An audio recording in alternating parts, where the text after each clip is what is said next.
and surgery.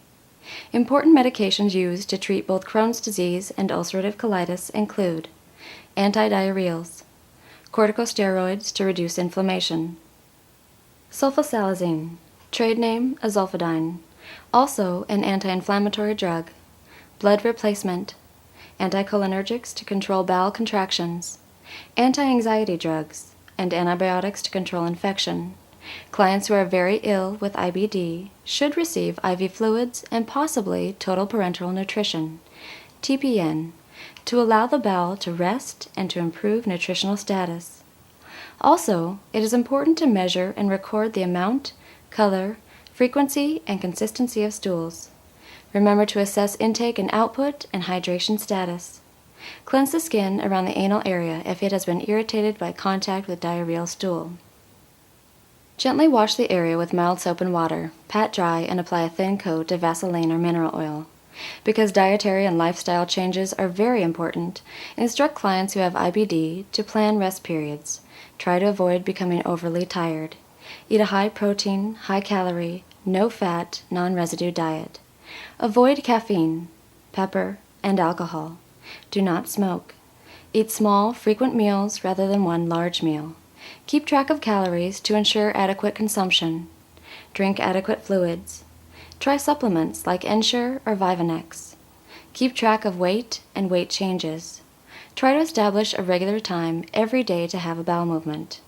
Observe which situations and people are causing stress. Learn how to relax. Clients who have ulcerative colitis require surgery when their disease is intractable or complications arise, such as fistulas, abscesses, or bowel obstruction or perforation. Types of surgeries for ulcerative colitis include total proctocolectomy with a permanent ileostomy, total colectomy with a continent ileostomy, also called an ileoreservoir or a cock pouch, total colectomy with an ileoanal anastomosis, and creation of an ileoanal reservoir. Some clients with Crohn's disease may require a colostomy or ileostomy to improve their quality of life.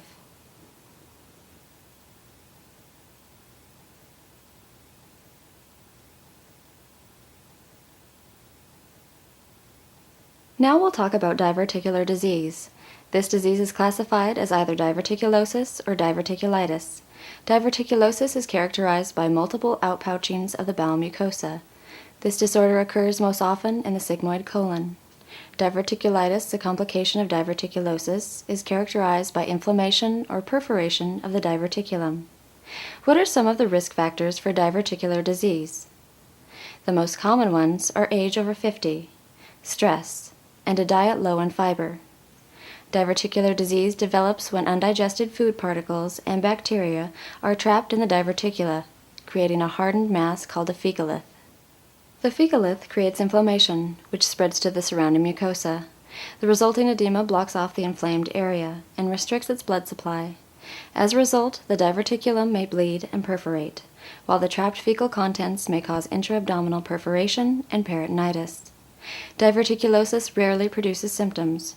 However, when diverticulitis is suspected, you'd take a history of the client's diet and bowel habits and perform a physical assessment. What are the nursing diagnoses for clients who have diverticulitis?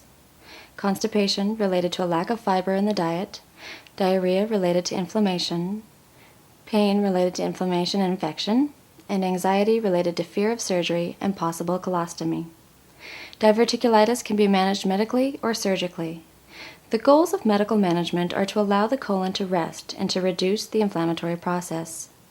Medications used to treat diverticulitis include broad-spectrum antibiotics to control infection, anticholinergics to control bowel contractions, pain medications for severe discomfort, and bulk-forming laxatives and stool softeners to reduce constipation. It is very important for clients who have diverticulitis to rest. Instruct your client to avoid lifting, straining, coughing, and bending. These activities increase intra-abdominal pressure. Dietary interventions are also important. Clients who have severe symptoms are restricted to taking nothing by mouth. Intravenous infusions supply fluids and nutrients. They might also require a nasogastric tube to relieve nausea, vomiting, and gastric distension. When symptoms subside, these clients are allowed clear liquids and then solids. High-fiber foods should be introduced very slowly into the diet. If medical measures fail to correct diverticulitis, the client will require surgical intervention. Surgery is also necessary if the client develops any of the following complications: partial or complete bowel obstruction, perforation of the bowel, peritonitis, fistula formation, or hemorrhage. The surgery of choice for diverticulitis is a colon resection of the involved portion of the bowel. A temporary or a permanent colostomy might be necessary. We will discuss this surgery and the care of a colostomy later in the presentation.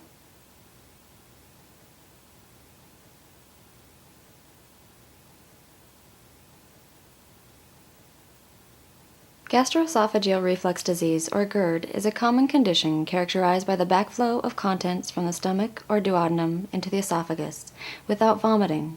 The backflow of gastrointestinal contents can irritate the mucosa of the esophagus, causing inflammation and breakdown. GERD develops when the cardiac sphincter is unable to close completely.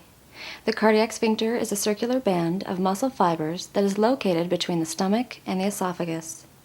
When contracted, the cardiac sphincter normally prevents the backflow of gastrointestinal contents into the esophagus. Risk factors for GERD include cigarette smoking and excessive ingestion of fatty foods, chocolate, cola drinks, coffee, tea, milk, peppermint, and alcohol. People who are obese or pregnant are also at greater risk for GERD. Clients who take benzodiazepines, calcium channel blockers, and narcotics are also at risk because the drugs relax the cardiac sphincter. What are some of the signs and symptoms of GERD? Dyspepsia, which is also called heartburn. Regurgitation of a warm